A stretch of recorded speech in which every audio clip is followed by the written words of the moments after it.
ధైర్యంగా ఉండండి.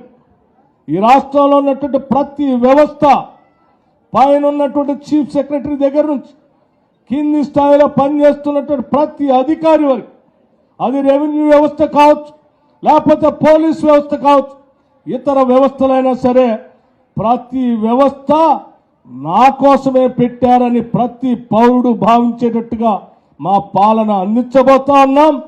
ఈ ప్రభుత్వాన్ని ప్రజలకి అంకితం చేయబోతా ఉన్నాం.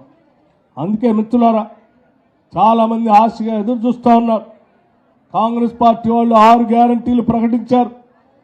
ఈ చేయకుండా ఉంటే బాగు, మాలాగనే 3 ఎకరాలు ఇవ్వకుండా ఉంటే బాగు, మాలాగనే డబుల్ బెడ్రూమ్ ఇల్లు ఇవ్వకుండా ఉంటే బాగు, మాలాగనే ఇంటికో ఉద్యోగం చెప్తే ఇవ్వకుండా ఉంటే బాగు, మాలాగనే రాష్ట్రాన్ని దోచుకొని ప్రజలు ఇబ్బంది పెడితే బాగానే ఆశించే వాళ్ళు చాలామంది ఉన్నారు.